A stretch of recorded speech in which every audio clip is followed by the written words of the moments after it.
26 août 1944. Le général de Gaulle vient de retrouver Paris. Pour les habitants de la capitale, c'est une délivrance, après 4 années d'occupation. La veille, dans l'hôtel de ville, le chef de la France libre s'est adressé à la foule. Paris, Paris outragé, Paris brisé, Paris martyrisé, mais Paris libéré. C'est cet instant de réconciliation nationale qui va rester dans les mémoires. Ces quelques mots enflammés vont éclipser le souvenir de la bataille qui a permis d'arracher Paris aux Allemands. En 10 jours de combat, 1000 résistants sont tombés. 582 Parisiens sont morts. La 2e division blindée du général Leclerc a perdu 141 hommes. Les forces américaines comptent aussi de nombreuses pertes. Enfin, 3200 soldats allemands ont également péri.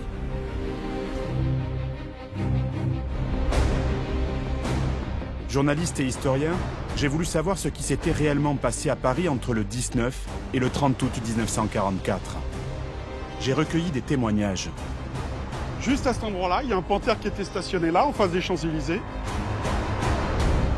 J'ai récolté des indices. Les livres ont aussi été des victimes de la guerre, finalement. Des passionnés d'histoire vivante ont recréé pour moi les conditions de la lutte. Il faut savoir que le 19 août, en fin de journée, les résistants n'ont plus de munitions que pour quelques heures. Dès le premier jour de l'insurrection. Des spécialistes de l'armée française m'ont expliqué les techniques de combat en zone urbaine. Vous avez des étages, vous avez des rez-de-chaussée, vous avez des caves, vous avez des murets, vous avez... C'est ça qui est dangereux. C'est très piégeux. Tout à fait.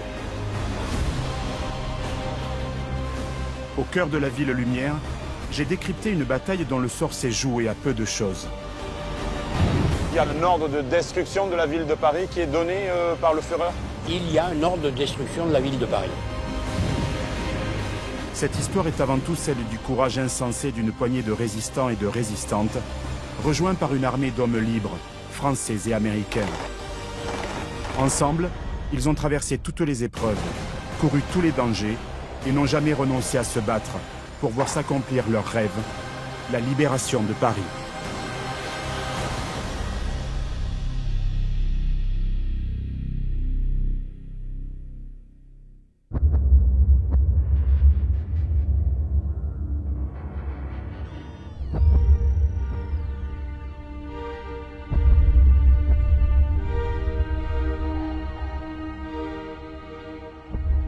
Août 1944.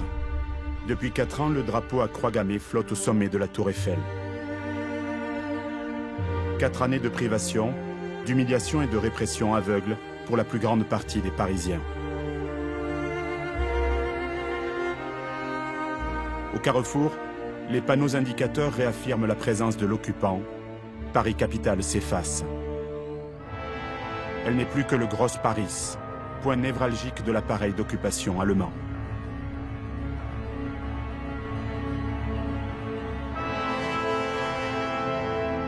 La Luftwaffe est installée au palais du Luxembourg. Le service de renseignement et de contre-espionnage a investi l'hôtel Lutetia. Le haut commandement militaire en France est à l'hôtel Majestic, avenue Kléber. Tout l'ouest parisien est gangréné. La police de sécurité, dont la tristement célèbre Gestapo, hante le quartier de l'Étoile. Plusieurs casernes ont été implantées dans la ville, dont une à l'école militaire. Les services d'état-major occupent les Invalides. La commande en tour s'affiche en grosses lettres place de l'Opéra. Le tribunal militaire de la Wehrmacht est situé rue de Varennes, la prison, rue du Cherche-Midi. Le 7 août 1944, le général von Choltitz a reçu son nouveau commandement des mains mêmes d'Hitler. Pour le Führer, la défense de la ville qu'il a visitée brièvement en juin 1940 est une priorité absolue. Pourtant, les nouvelles ne sont pas bonnes. Après celui sur les plages normandes, le 6 juin, un autre débarquement a eu lieu en Provence le 15 août.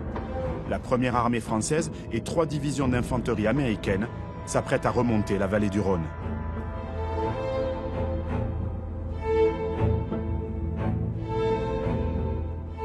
À peine arrivé à Paris, von Choltitz organise un défilé destiné à étaler ses forces devant les Parisiens. Le général allemand n'est pas un tendre.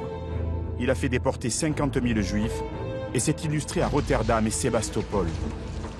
La ville russe a été réduite en un tas de décombres. Mais dispose-t-il des moyens militaires suffisants pour tenir Paris ?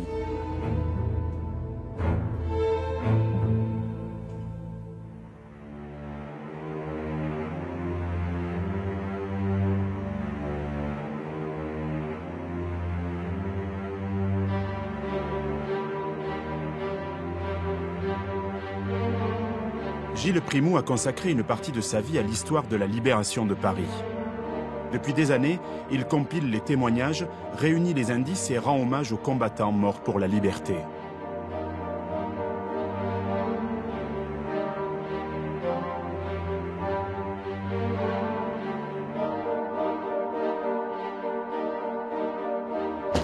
On est au mois d'août 1944, les Américains ont débarqué en Normandie le 6 juin. Normandie où von Choltitz d'ailleurs a eu un commandement. De quelle force dispose von Choltitz pour défendre Paris? Pour défendre cette ville, von Choltitz dispose d'environ 20 000 hommes.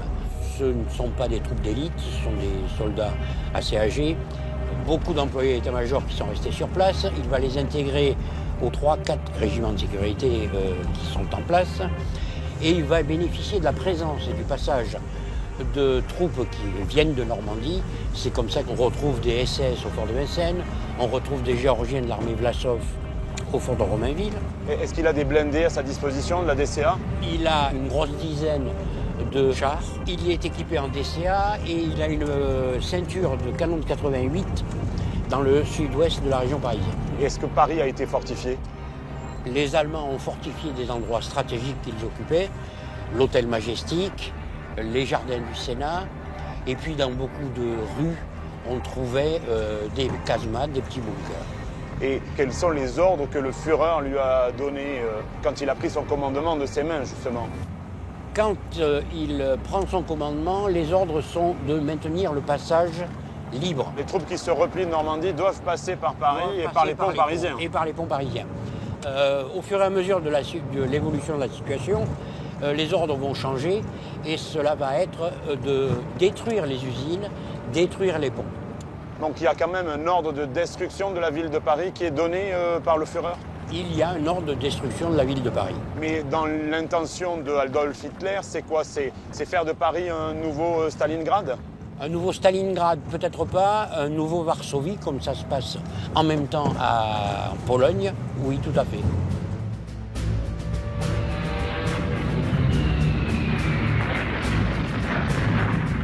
Depuis le 1er août 1944, le ghetto de Varsovie s'est insurgé. Les Allemands ne font pas de quartier. Ils réduisent la ville polonaise en un tas de cendres.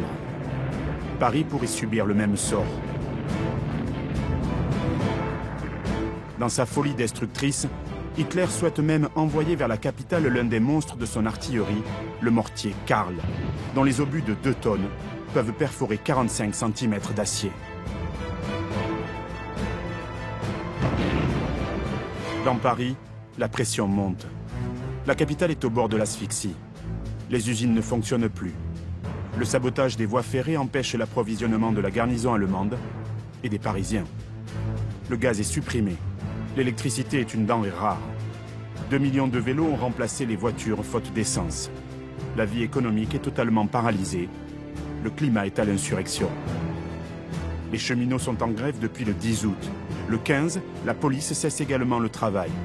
Les Allemands commencent à avoir peur. Ils ont désarmé les policiers d'Asnières et de Saint-Denis. 2500 déportés ont quitté Pantin, direction les camps de la mort. Le lendemain, 16 août, 35 jeunes résistants ont été fusillés au bois de Boulogne. Avant la fin du mois, 26 prisonniers, policiers, employés de la RATP et électriciens seront exécutés au château de Vincennes. Le plus jeune a 17 ans.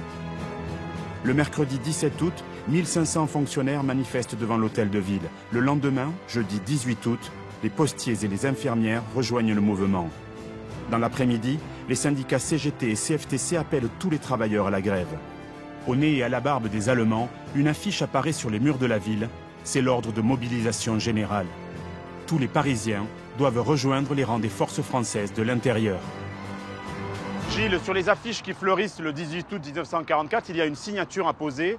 Colonel commandant la région, signé Roll. Qui est ce Roll? Le colonel Henri Roll-Tanguy, 36 ans, est un militant communiste et syndicaliste qui s'est porté volontaire pour la guerre d'Espagne, où il a été commissaire politique, et qui a été nommé chef des FFI de la région P1, Île-de-France, pour l'insurrection. Mais il est colonel, mais il est colonel de quelle armée? Qu'est-ce qui lui confère ce titre de colonel?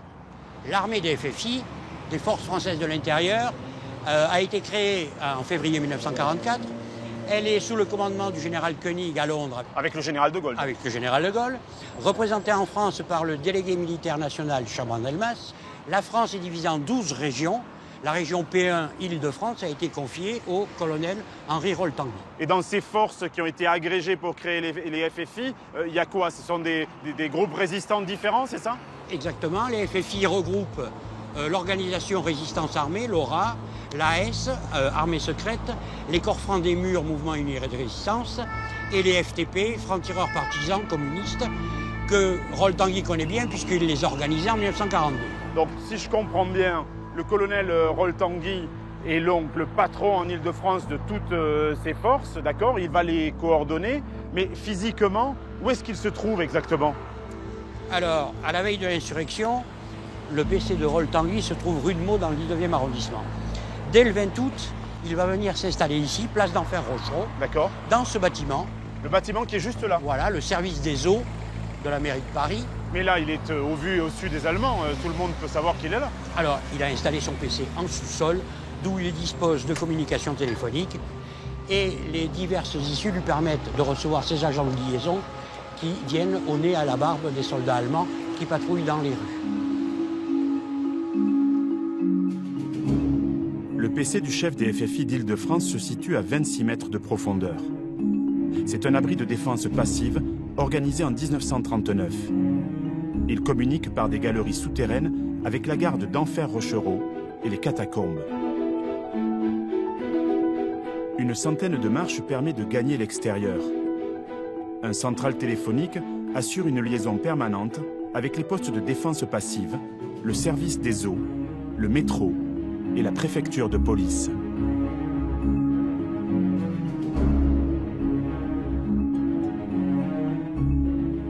Totalement délabré, le PC du colonel Roll est aujourd'hui malheureusement inaccessible.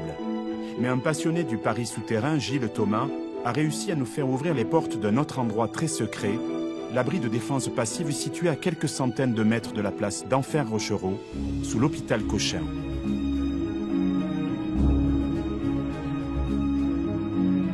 Pendant toute l'insurrection, Roltangui est resté dans l'abri d'Enfer Rochereau. On peut considérer que du 20 au 25 août, il était dans l'abri place d'Enfer Rochereau, mais Roltangui est sorti de temps en temps parce qu'il avait des rencontres à faire au niveau de la préfecture de police ou des choses à observer par lui-même, mais le PC a été utilisé effectivement du 20 au 25 août, donc sous les pieds des Allemands. Et pourquoi avoir choisi un abri sous d'Enfer Rochereau? Il y en avait d'autres dans Paris? Il avait plusieurs avantages, c'est qu'il avait ses moyens de communication qui étaient non surveillés et non surveillables par les Allemands.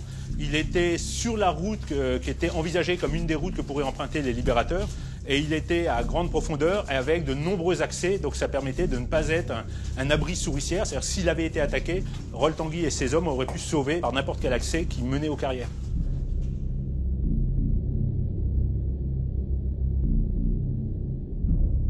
Donc là, typiquement, ici, on a une sortie.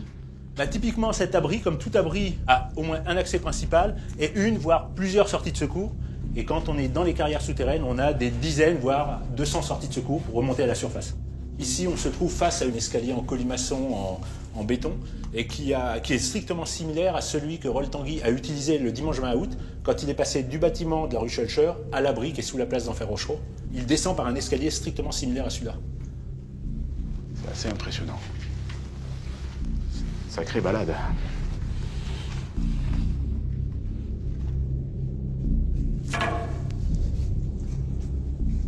Donc quand on franchit cette porte, comme on est au niveau des carrières, on rentre directement dans la carrière. Et quand on est dans une carrière, on a des sorties de secours partout, puisqu'on en compte plus de 200 dans Paris. Et les résistants disposaient d'un plan des carrières? En fait, le docteur Sutel, qui lui était à l'hôpital Sainte-Anne, avait d'abord découvert les carrières en 1943. À partir de l'abri de défense passive qui était sous Sainte-Anne, il s'est mis à parcourir les carrières et à faire un plan pour le plaisir. Et en début 1944, il décide de donner ce plan à la résistance. Et par exemple, ici, on voit un lorgnon qui est dessiné sur le plan du docteur Sutel parce que le plan qu'il est en train de faire, il veut qu'il soit utilisable par toute personne, même si elles n'ont jamais mis les pieds sous terre. Il a fait un plan à main levée. Il descend sous terre, il n'a pas d'autre moyen, il a un stylo et puis il fait un plan à main levée. C'est tout à fait à main levée. Il va compter le nombre de pas, il regarde à la boussole s'il tourne plus ou moins de 90 degrés, etc. Il fait son plan qui est pratique pour circuler, mais qui n'est pas un plan topographique exact. Mais dessus, pour que les résistants puissent l'utiliser si jamais ils en avaient besoin, il positionne des tas de choses qu'ils voient dans la carrière. C'est-à-dire, ici, un graffiti, il le dessine, ou des inscriptions gravées, il met tout ça en se disant, les résistants, ils voient quelque chose sur un mur, ils regardent sur le plan, ils pourront l'utiliser. Il le fait vraiment pour la résistance. C'est passionnant. C'est combien d'heures et d'heures de descente sous terre? C'est phénoménal. C'est des centaines d'heures. Et il y passait ses loisirs, il y passait ses nuits. Quand il était de nuit à l'hôpital, quand effectivement il s'apercevait qu'on n'aurait pas besoin de lui, il descendait, il parcourait les carrières.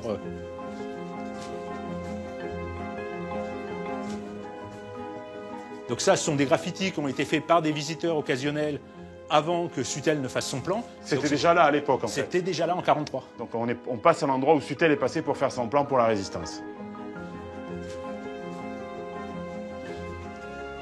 Et est-ce qu'on peut dire qu'en fait les carrières ont joué un rôle primordial dans la libération de Paris? On peut parfaitement le dire, il n'y a aucun problème. L'insurrection de Paris est venue des sous-sols de la capitale. Donc ces sous-sols qui avaient été aménagés pour la défense passive, au moment de l'insurrection, cette insurrection a été coordonnée des sous-sols de Paris. Donc des sous-sols de Paris est venue la libération de la capitale. Au lever du jour, ce samedi 19 août 1944, plusieurs centaines de policiers en civil investissent la préfecture de police. Le bâtiment est aussitôt transformé en place forte. Des sacs de sable sont entassés dans les embrasures des fenêtres. Des armes sont distribuées. Les itinéraires de repli par les souterrains et le tunnel du métro sont repérés. À 10 h, un immense drapeau français est hissé au sommet de l'édifice. Quasiment au même moment, les hommes présents dans la cour entonnent une vibrante marseillaise. L'insurrection est bel et bien lancée.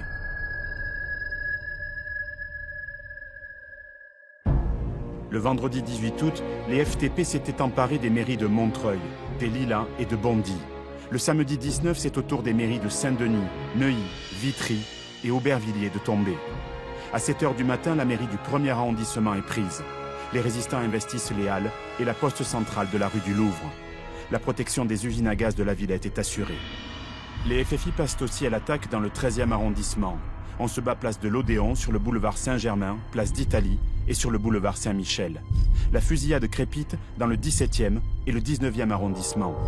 À 14 h, le dépôt de la Villette tenu par les cheminots en grève est attaqué par 600 Allemands qui sont repoussés. Toute la ville est devenue un vrai champ de bataille. On estime à 5000 le nombre de combattants dans Paris. Se rajoutent à ce chiffre les 18 000 policiers dont une brigade, la brigade C, est restée en uniforme. L'appel à la mobilisation leur ordonne à tous de porter un brassard bleu-blanc-rouge portant la croix de Lorraine.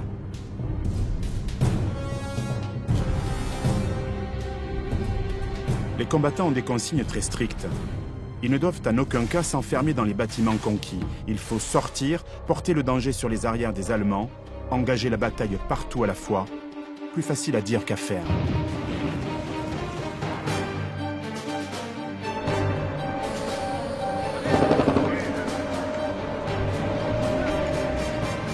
J'ai voulu savoir comment se déroulaient les combats dans un environnement aussi particulier qu'une ville.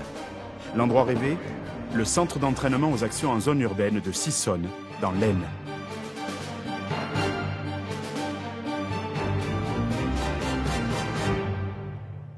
Votre radio vous a lâché, mon capitaine? Non, il est parti déplacer le véhicule. Je vais le rejoindre là. Il y a quelque chose qui m'apparaît quand même. Il y a zéro place à l'improvisation, en fait. Là, vous êtes sur des protocoles super précis. Oui, effectivement, là, on est vraiment sur ce qu'on appelle les actes élémentaires et les actes réflexes du combattant que chaque soldat apprend dès son incorporation. Débarquer des véhicules, avancer en couvrant ses arrières et ses camarades lorsqu'on traverse une rue, lorsqu'on entre dans un bâtiment. Tous ces gestes sont répétés à l'entraînement pour être restitués en zone urbaine, un environnement qui réclame précision et coordination. Ici, un fantassin peut être très vite isolé, perdus au milieu des populations civiles ou victimes d'un tir fratricide. Les retours d'expérience de certains engagements récents en Irak et en Syrie le montrent, il faut plus d'1 heure pour s'emparer d'un pâté de maison. La zone urbaine demande d'être encore plus fort dans les gestes primaires du combattant, quoi. La ville ne pardonne pas, la ville ne fait pas de cadeaux.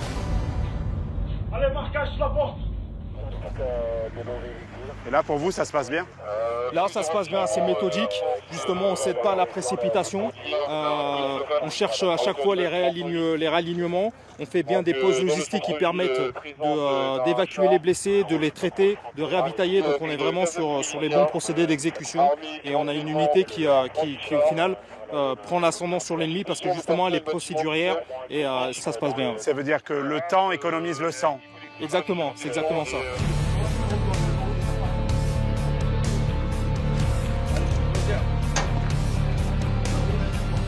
Là, en ennemi résiduel, il reste que 2 ennemis. Mais vous vous rendez compte que même 2 ennemis en zone urbaine, ça suffit quand même à fixer un sous-groupe. Oui, c'est ça. C'est quoi le rapport? C'est quoi? 6 contre 1, 10 contre 1 localement. D'accord. Donc ça veut dire qu'un seul défenseur peut arrêter 6 Ça, ce sont les gabarits de doctrine qu'on a établis. D'accord. Donc c'est difficile de combattre en zone urbaine. C'est une zone qui, a priori, profite surtout aux défenseurs et c'est pour ça que pendant longtemps, l'action en zone urbaine était évitée et puis même l'action en zone urbaine se limitait à la guerre de siège.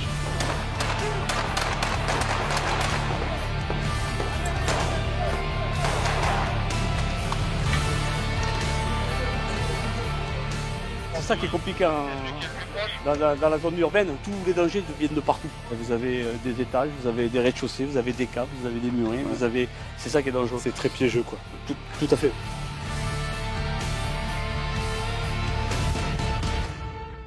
Ce qui est incroyable pour moi, c'est de me dire qu'en fait, en 1944, les gars qui sont rentrés dans Paris, ils n'avaient pas du tout la formation que vous donnez aux groupes qui viennent ici, en fait. Donc c'était une découverte, la ville était une découverte pour eux. Mais l'instinct de survie est bien fait chez l'homme, parce que quelque part, les rétex, mais ça vient de 1944, ça vient du débarquement, et on fait évoluer les choses comme ça. Pour théoriser le combat que vous appliquez ici en ville, l'expérience vient aussi du passé et des combats avant. Absolument. On récupère des vidéos d'époque, pas des films, vraiment des vidéos d'époque. On voit les premières avancées sous blindage de l'armée allemande derrière leur Panzer. On refait exactement la même chose maintenant. D'accord. Ah ouais, bien sûr. Et amélioré. Avec les technologies d'aujourd'hui. Donc en fait, vous êtes plongé dans l'histoire aussi. Dans la journée du samedi 19 août, premier jour de l'insurrection, l'occupation de la cité par les FFI s'étend jusqu'au palais de justice. La place Saint-Michel est défendue par les groupes de FFI auxquels sont mêlés de nombreux policiers en civil. Tous les endroits susceptibles de fournir des retranchements utilisables pour la guerre de rue sont occupés.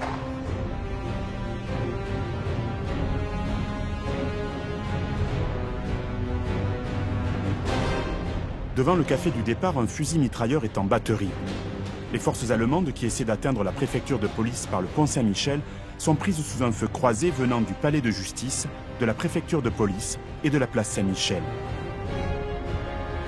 À 14 h, un char allemand venant de la place du Châtelet tire sur l'immeuble qui fait l'angle du boulevard du Palais et de la rue de Lutèce et l'enflamme.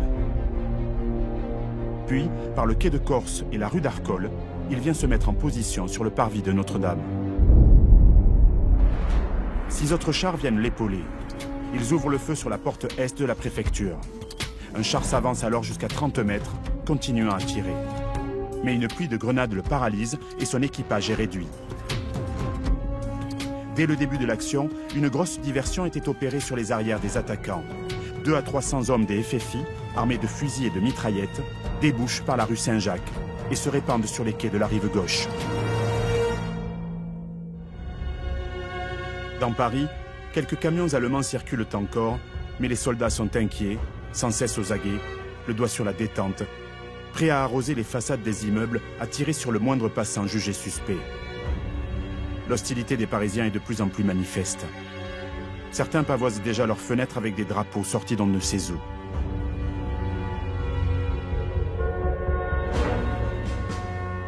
Mais armes et munitions manquent cruellement aux insurgés. On estime qu'à la veille de l'insurrection, les FFI ne possèdent que 29 mines, 4 mitrailleuses, 562 fusils, 825 revolvers ou pistolets, 192 grenades. C'est très peu. Comment les résistants ont-ils fait pour se procurer des armes ?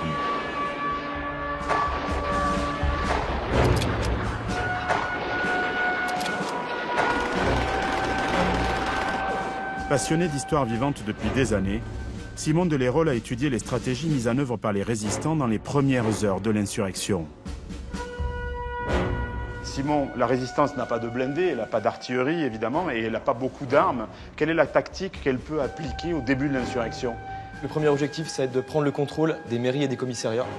Et également de prendre le contrôle du réseau téléphonique, qui va être très très important. Elle va permettre notamment d'envoyer des comptes rendus de situation au PC du colonel Rol-Tanguy. Qui lui est d'Enfer Rochereau. Tout à fait. Et il va pouvoir envoyer des hommes en fonction des besoins. Oui, mais pour pouvoir faire la guerre, il faut avoir des armes à feu. Comment peuvent-ils faire pour en récupérer ? Oui, effectivement. Donc, dans les premiers foyers, les combats vont se réaliser à l'arme blanche, au pistolet.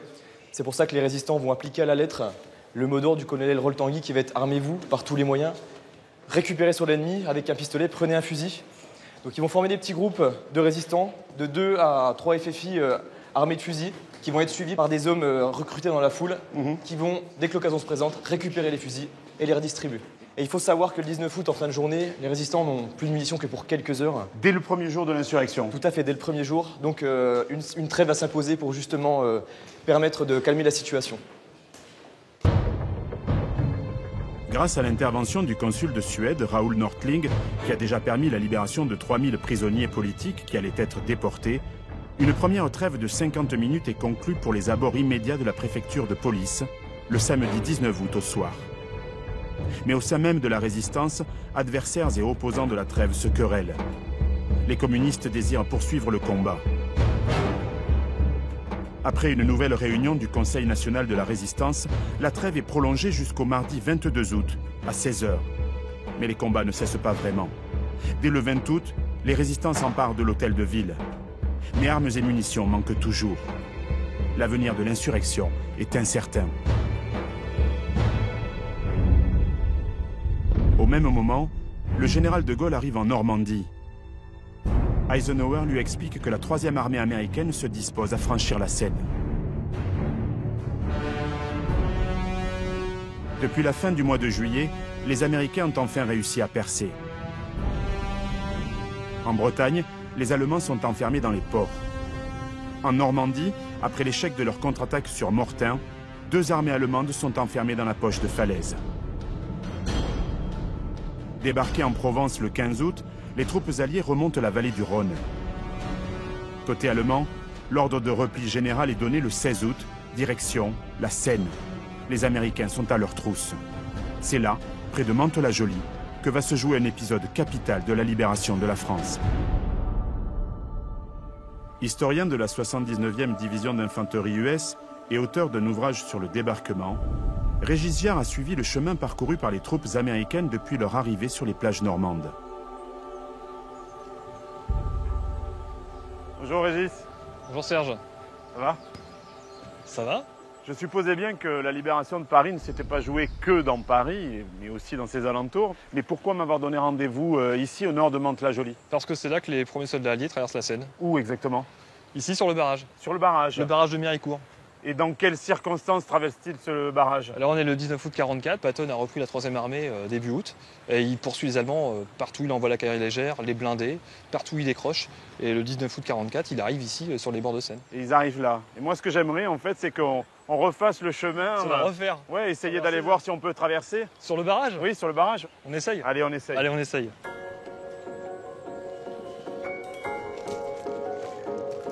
Merci. Merci. Bon voilà. Ce qu'il ne faut pas faire pour raconter des histoires, les petites histoires de la grande histoire. Et c'est par là.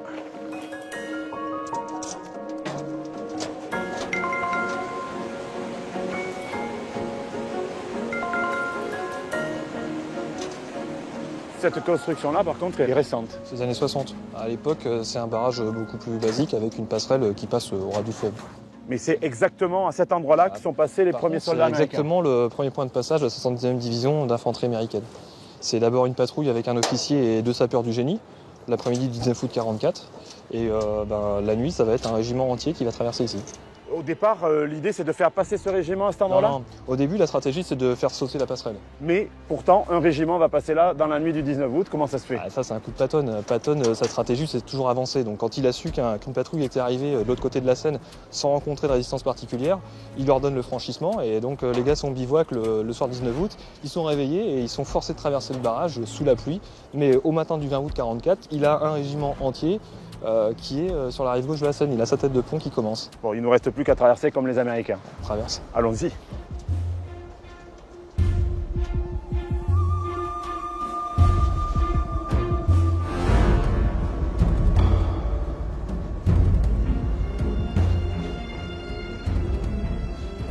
Encore une aventure, Régis. Hein? Ah oui, voilà sur la Seine cette fois-ci. Ouais. Les opérations de franchissement sont d'abord perturbées par les chasseurs de la Luftwaffe. Mais l'artillerie antiaérienne américaine abat 11 avions dans la seule journée du 21 août. Ce même jour, les renforts allemands arrivent. Les contre-attaques ne vont plus cesser pendant 5 jours. Mais les Américains tiennent bon. Ils concentrent 500 canons sur la rive gauche de la Seine. Le 23 août, un pont est même installé à Mantes-la-Jolie.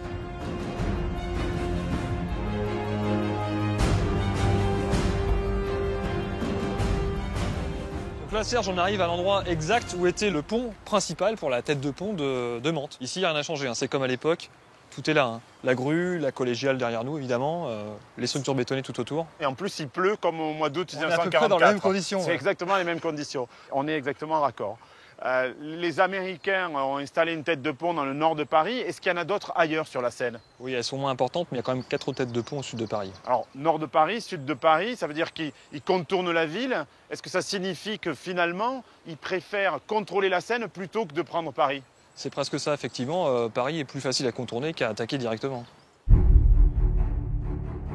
Et pour cause.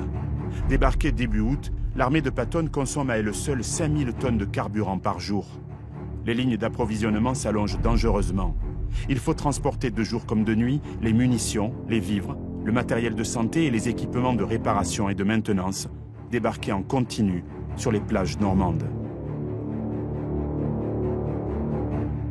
Pourtant, le général Eisenhower va quand même faire le choix stratégique de prendre Paris. Oui, il envoie 2 divisions, la 4e division d'infanterie américaine et la fameuse 2e division blindée du général Leclerc.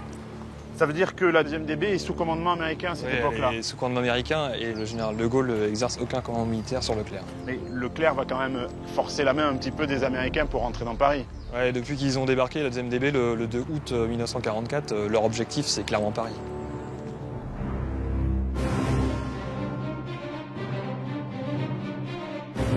Débarqués début août, les 13 500 hommes et femmes de la 2e DB ont déjà participé à des combats très rudes en Normandie, dans la région d'Argentan. Le général Leclerc, qui lutte depuis fin 1940, rêve de redonner par les armes sa légitimité nationale à une France meurtrie par 4 années d'occupation et de collaboration. Impatient de voir des troupes françaises libérer Paris, Leclerc n'a de cesse de demander l'autorisation d'intervenir à ses supérieurs hiérarchiques. Au mépris des ordres, le 21 août, il décide d'envoyer vers Paris un détachement de reconnaissance aux ordres du commandant de Guillebon. Un escadron de chars légers, un escadron d'automitrailleuses et une section d'infanterie foncent sur la capitale.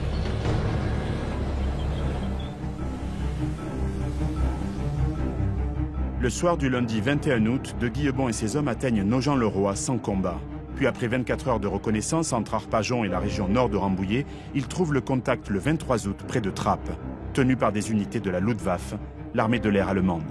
En fait, les Allemands ont organisé des points d'appui à Trappes, Guyancourt, Châteaufort, Saclay, Massy, Vissou et Villeneuve-le-Roi. Les routes vers Versailles sont bloquées. Des points de défense à Marcoussis, Montlhéry, Palaiseau et Longjumeau couvrent les approches routières vers le nord, depuis Arpajon. Dans Paris, malgré la trêve, les combats font rage. Les résistants doivent absolument perturber les mouvements des Allemands, notamment des escadrons d'un char considéré comme l'archétype de tous les chars modernes, alliant mobilité, puissance de feu et protection, le Panzer V, aussi connu sous le nom de char Panther.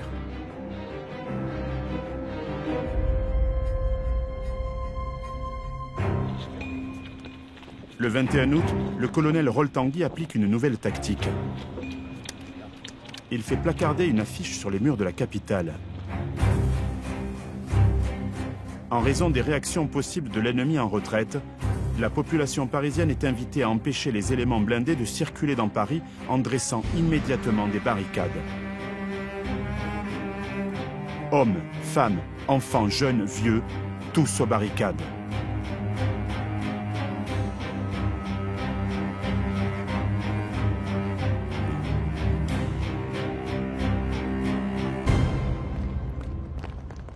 Ici, Simon, il y avait une énorme barricade sur le pont Neuf, constituée de sacs de sable avec des charrettes, des meubles. Une barricade comme celle-là, elle peut arrêter des fantassins, mais elle ne peut pas arrêter des chars. Non, non, elle ne va pas arrêter des blindés directement. Elle va les ralentir suffisamment, justement, pour que les résistants puissent balancer des cocktails Molotov pour arrêter ces blindés. Et d'ailleurs, dès le 21 août, il y a eu un avis de réquisition qui a été placardé pour permettre de récupérer le maximum d'essence et d'acide sulfurique. Les ingrédients pour faire les cocktails. Les ingrédients de base des cocktails pour permettre de les constituer et d'en fabriquer le maximum et arrêter tout blindé.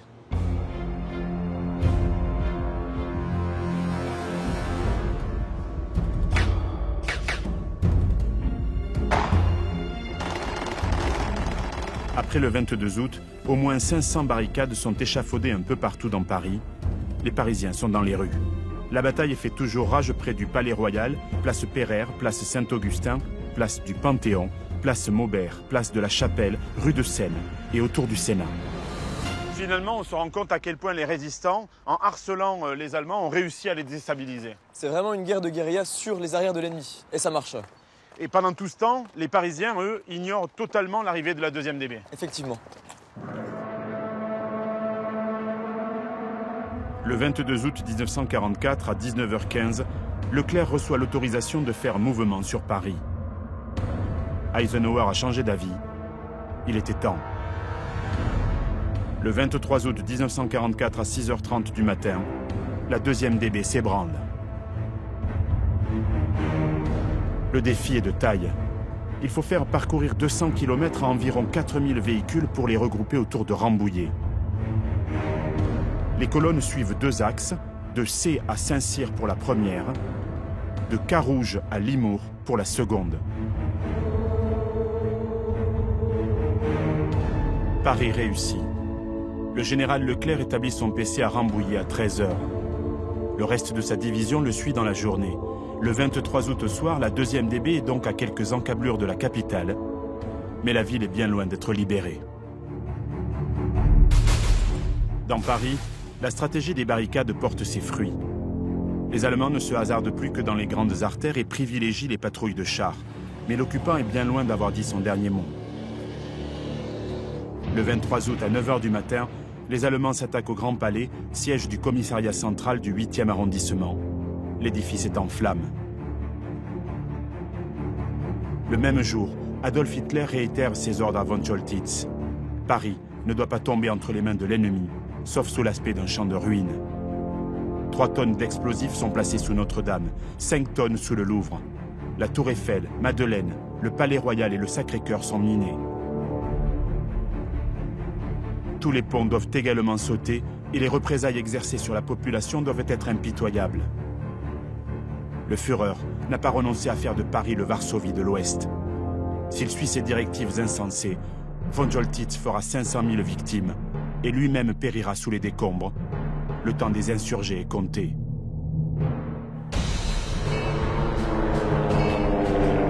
Le 24 août 1944, dans l'après-midi, Leclerc envoie à Paris un petit avion de reconnaissance qui parvient à larguer un message dans la cour de la préfecture de police. Sur le papier, ces quelques mots griffonnés à la hâte. « Tenez bon, nous arrivons ».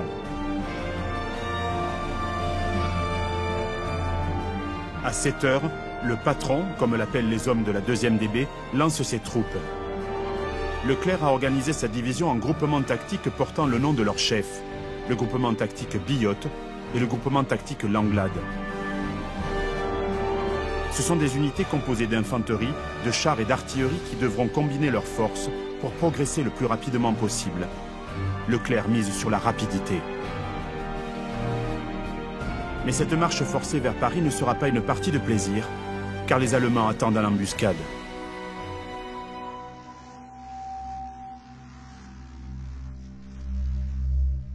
Laurent Fournier est un passionné de la 2e DB à laquelle il a consacré avec son ami Alain Aymar un ouvrage en 2 tomes qui constitue une référence sur le sujet.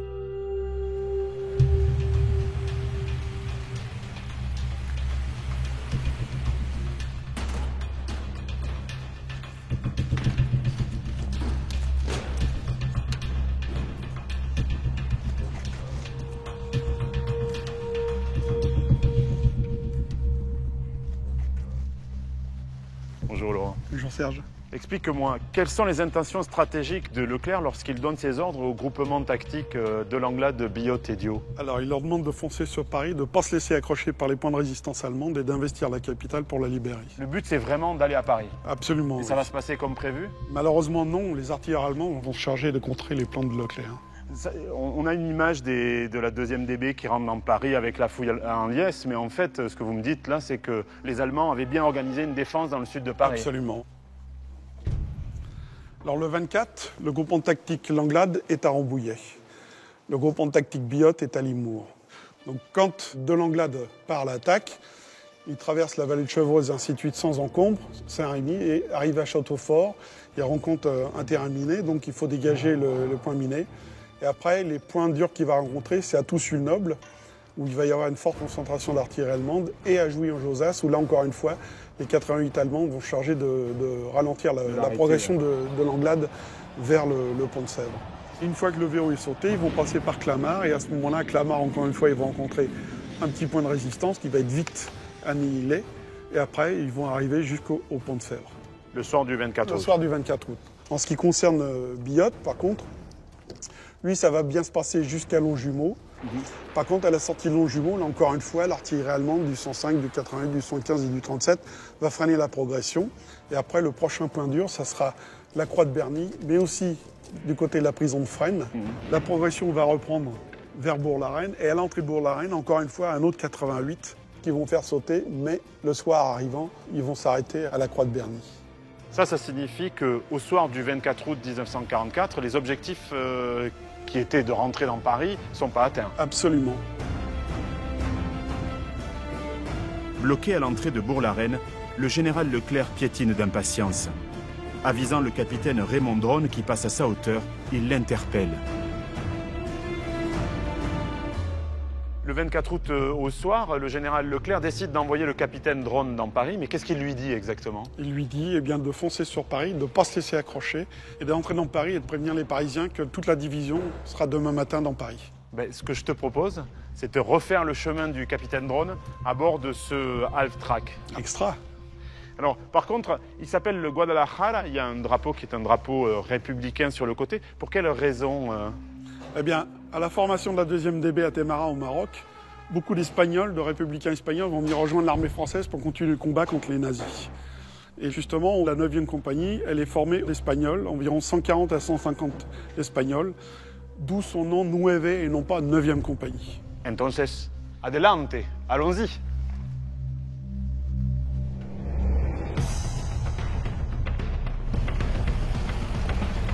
À 20h, le 24 août 1944, Dronne quitte le centre d'Antony. Le détachement est composé de 200 hommes environ, 2 sections d'infanterie, 3 chars Sherman, le Romilly, le Montmirail et le Champaubert, et une section du Génie.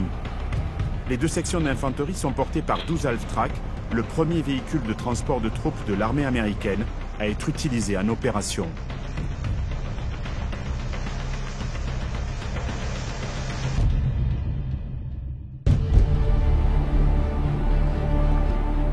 Guidé par un jeune homme, Georges Chevalier, le détachement Dronne dépasse l'Aille-les-Roses, Cachan, Arcueil et le fort de Bicêtre.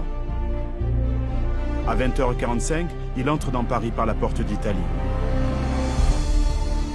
Après avoir cru à l'arrivée de renforts allemands puis de troupes américaines, les Parisiens se ruent sur ceux qu'ils appellent affectueusement les Français de Leclerc. L'accueil est frénétique. La petite troupe est submergée par une foule difficile à écarter. Bientôt, les blindés remontent l'avenue d'Italie, descendent le boulevard de l'Hôpital, franchissent le pont d'Austerlitz, longent le quai Henri IV et atteignent enfin l'hôtel de ville à 21h22. Le capitaine Drone dispose aussitôt ses forces sur le parvis, prêt à repousser une attaque allemande, et s'empresse de saluer l'état-major du Conseil national de la résistance. À 22h30, les cloches de toutes les églises se mettent à sonner. À quelques kilomètres de là, Leclerc apprend ainsi que son capitaine a rempli sa mission. Appuyés par les résistants, Français et Américains s'apprêtent à livrer bataille au cœur de Paris.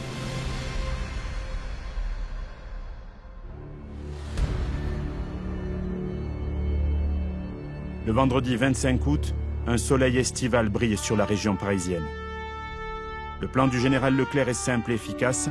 Il a pour principal objectif de faire rapidement capituler le commandant du Grosse Paris. En clair, couper la tête du dispositif allemand. La 4e division américaine nettoiera l'est de la capitale suivant une ligne porte d'Italie, Bastille. Parti de Fresnes, le groupement tactique Billotte devra s'emparer du jardin du Luxembourg, des Tuileries et de l'hôtel Meurice. Leclerc, accompagné de son escadron de protection, prendra un raccourci pour atteindre la place d'Enfer-Rochereau. Le groupement Diot, par la porte d'Orléans, devra aller contrôler la Chambre des députés, les Invalides, le ministère des Affaires étrangères, l'école militaire, de façon à boucler les débouchés au sud de la place de la Concorde. Le groupement Langlade, arrivant par la porte de Saint-Cloud, devra sécuriser le pont de la Concorde pour atteindre la place de l'Étoile, faire tomber l'hôtel Majestic et boucler l'avenue des Champs-Élysées. Les blindés de la 2e DB devront s'emparer de la Tour Eiffel, sécuriser le Champ de Mars et obtenir la reddition de l'école militaire. Ce ne sera pas une mince affaire.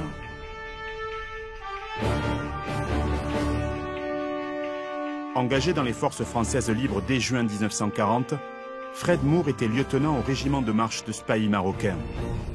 Grand chancelier de l'ordre des Compagnons de la Libération, il se souvient très bien de ces heures fiévreuses qui ont pour lui une résonance particulière. Vous saviez, vous, quelles étaient les forces qu'il y avait en face de vous Ah non, si les Allemands étaient retranchés absolument quel genre d'armement avait-il? Rien du tout. Donc c'était vraiment à l'aveuglette? C'est à l'aveuglette pour moi ce jour-là, bien sûr.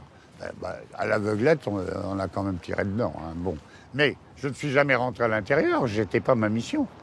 Vous n'êtes jamais rentré à l'intérieur de l'école militaire? Ah, jamais. C'était pas ma mission. Ma mission, c'est de l'attaquer par devant et puis de faire en sorte que l'ennemi se taise s'il y en a. Vous m'avez dit qu'il y avait des traces sur la façade des combats. Il y a encore des traces sur la façade de l'école militaire, des combats qui ont eu lieu ce jour-là? Ah, mais bien sûr. Et vous pouvez me les montrer? Oh là, je ne les ai pas comptés, mais je peux vous les montrer. Mais il y en a. Je peux vous les montrer facilement. Hein. Oui, je vous propose mon bras et on y va, ensemble. Je ne suis pas obligé de me marier avec vous pour autant. Non, mais bon, ça va. Bon, moi, ça va alors. On y va.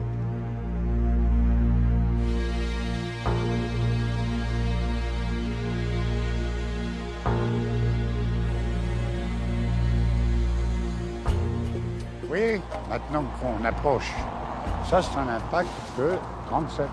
D'accord. Vous êtes capable de reconnaître le calibre en plus? Oui, je sais bien. Vous voyez, ouais, ça aussi c'est du 37.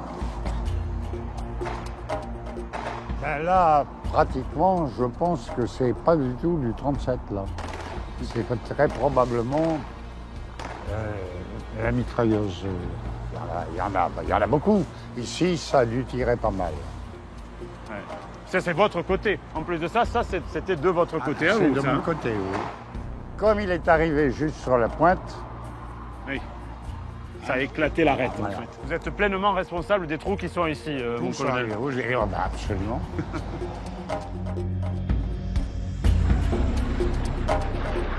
Extrêmement violents, les combats ont aussi laissé des traces à l'intérieur du bâtiment, en particulier dans la bibliothèque. Donc là, nous sommes au rez-de-chaussée de l'école militaire. Le 25 août 1944, il y a des combats très très violents. On a vu les impacts à l'extérieur. Et la bibliothèque, elle, a été également impactée. Elle était au milieu des combats.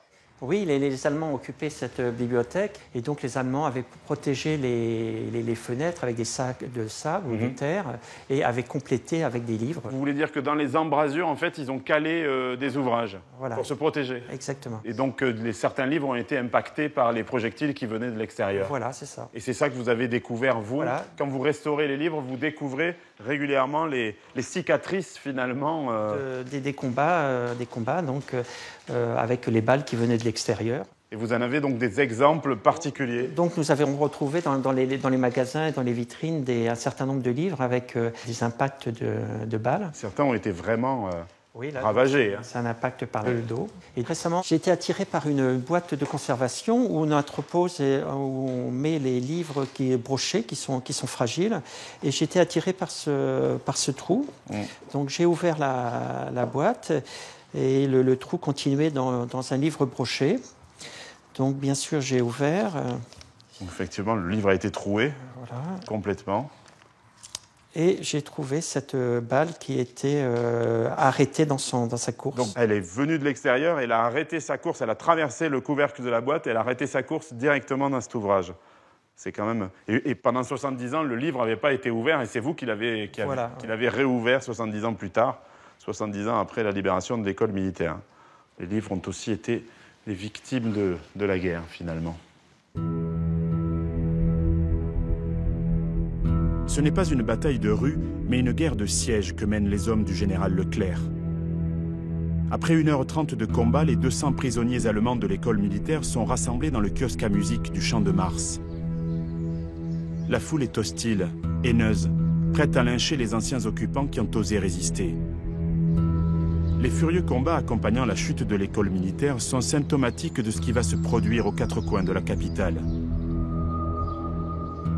Laurent, j'étais au centre d'entraînement en zone urbaine de l'armée française et les instructeurs là-bas m'ont dit qu'en règle générale, pour prendre une ville, il fallait que les assaillants soient 8 à 10 fois plus nombreux que les défenseurs. Or, ce n'est pas ce qui s'est passé à Paris, puisque la 2e DB ne comptait pas 200 000 hommes. Est-ce que finalement, la grande réussite de l'insurrection et des résistants, c'est pas d'avoir obligé les Allemands à s'enfermer dans des points fortifiés comme les Invalides? Absolument, absolument. La grosse réussite de cette insurrection, c'est d'avoir forcé les Allemands à se retrancher dans des points de résistance bien précis et ainsi permettre à la 2e DB de mieux cibler les endroits à faire tomber, justement. Si la garnison allemande des Invalides se rend à 10h du matin, les hommes de la 2e DB livrent de violents combats devant le Palais Bourbon et le Quai d'Orsay. Donc il y a eu des combats ici tout autour du ministère des Affaires étrangères, Laurent. Ah, effectivement, on est toujours dans le secteur du groupement tactique Dio. Et pour l'attaque du ministère des Affaires étrangères, il y a une colonne de chars appuyée par des soldats du RMT qui vont arriver par cette rue ici. Les soldats vont dans un premier temps longer les bâtiments qui sont là. Après, ils vont se rabattre sous les arbres pour être mieux protégés, pour pouvoir tirer justement sur le ministère des Affaires étrangères. Qui est là-bas. Tout à fait.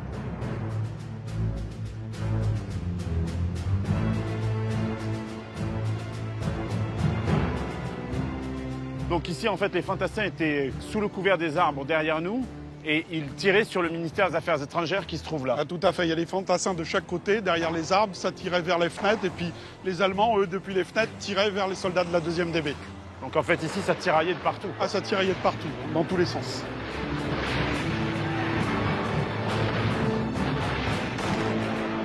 Pendant que les fantassins tiraient sur les fenêtres, les chars ont progressé. Et il y en a un qui a défoncé la porte qui était là. À l'époque, donc, il n'y avait pas de parpaing, il n'y avait pas de grille. Il y en a un autre qui est allé plus loin là-bas, qui s'est posté perpendiculairement à l'avenue. Et à ce moment-là, lui s'est pris un coup de Panzerfaust. Les 5 membres d'équipage ont réussi à s'échapper, avec des brûlures et puis quelques contusions. Mais ils étaient indemnes? Ah, tout à fait, ils étaient indemnes, oui. Allons-y.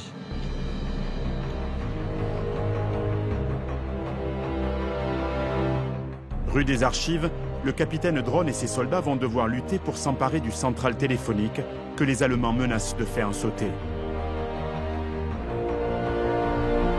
Près de la place de l'Étoile, le groupement de Langlade attaque l'hôtel Majestic, dont la garnison se rendra au colonel Massu.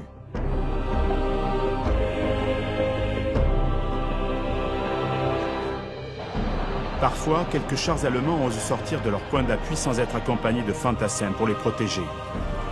C'est le cas au jardin du Luxembourg où un Panther est détruit rue de Médicis. Les chars allemands stationnés dans les jardins des Tuileries s'offrent également une macabre charge. Les Allemands viennent de tirer sur la foule qui entoure les chars depuis la place de la Concorde. On a senti le souffle de l'obus sur le visage. Les gens maintenant sont couchés. Les gens sont couchés. Ils sont couchés d'ailleurs avec beaucoup de coffres au milieu de l'avenue Champs-Élysées. Et il y a des bicyclettes abandonnées qui jonchent l'avenue. Oui, il y a un pompier là-bas. Vous voyez, le pompier, il est touché sûrement. Il est touché, oui, il vient en moto. Ses camarades le prennent. Sa jambe qui reste au milieu de la chaussée. Et là, on est blessé qui reste au milieu de la chaussée. Ah oui, il continue à tirer. Ses camarades le prennent. Il y a certainement des blessés et des morts. Il y a des morts. Regardez les brancardiers. Voilà les brancardiers là-bas. Vous voyez le prêtre? Ils agitent leur drapeau. Et le 25 août 1944, la place de la Concorde a été le théâtre d'un combat de chars? Effectivement. Juste à cet endroit-là, il y a un panthère qui était stationné là, en face des Champs-Élysées. Et il s'est fait descendre par des blindés de la 2e DB. C'est incroyable. Et ce char, panthère, faisait partie d'une section de 5 chars qui se trouvaient stationnés dans le jardin des Tuileries.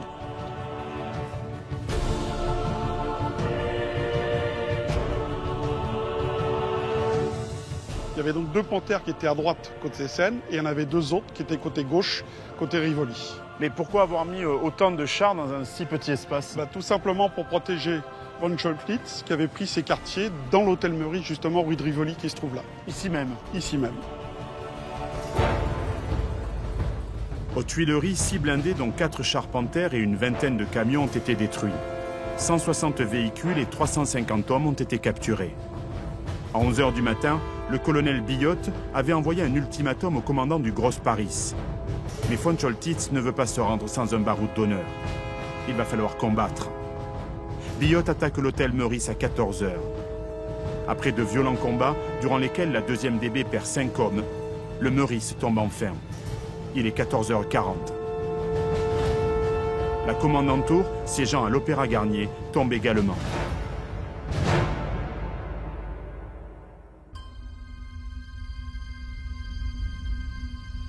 À 15 h 45, à la préfecture de police, le général Leclerc reçoit la reddition du général von Choltitz. Aussitôt après la signature, les 2 hommes se rendent au PC de Leclerc, gare Montparnasse, où ils vont mettre en pratique la capitulation. Des missions mixtes parlementaires chargées d'appliquer la reddition sont constituées. Elles comportent un officier de la 2e DB, un officier allemand et généralement un officier des FFI.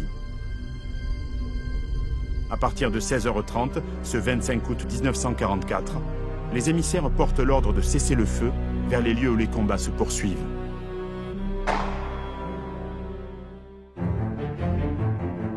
Le 26 août, le général de Gaulle est à l'Arc de Triomphe pour réanimer la flamme du soldat inconnu. Les Parisiens sont sortis de chez eux en masse. C'est la grande fête de l'opportunisme, car il y a là plus d'attentistes que de résistants véritables. Malgré la capitulation de von Choltitz, les Allemands n'ont pas encore renoncé. Dans la nuit du 26 au 27 août, l'aviation allemande lance sa dernière opération d'envergure en France. 108 appareils de la Luftwaffe bombardent Paris. 9 arrondissements ainsi que plusieurs communes de la proche banlieue sont touchés. Le bilan est dramatique. 189 victimes, 890 blessés et 372 immeubles détruits. La bataille pour Paris aura fait plus de 6000 morts, résistants, civils, soldats alliés ou allemands. Français et Américains devront encore se battre pour sécuriser le nord de la capitale. Le bombardement de Paris par la Luftwaffe et la résistance acharnée des soldats de la Wehrmacht révèlent bien l'état d'esprit des Allemands en cette fin du mois d'août. Certes, Paris n'est pas un champ de ruines comme le voulait le Führer, mais les généraux du Reich tenteront jusqu'au bout de retenir l'avancée des Alliés. Le 29 août 1944, les GIs de la 28e division d'infanterie américaine défilent sur les Champs-Élysées. À bien y regarder, ce n'est pas une parade classique à laquelle assistent les Parisiens. Les hommes sont alignés en bloc compact. Ils constituent une masse incroyablement dense. Chaque soldat a le fusil à l'épaule, baïonnette au canon, le sac sur le dos. Ils ne défilent pas, ils marchent. Ce n'est pas une parade, mais bel et bien une montée en ligne. Ces hommes vont au front. Bien d'autres batailles vont avoir lieu en France avant d'atteindre Strasbourg et les bords du Rhin. Berlin ne tombera qu'au mois de mai 1945. La Seconde Guerre mondiale est bien loin d'être terminée.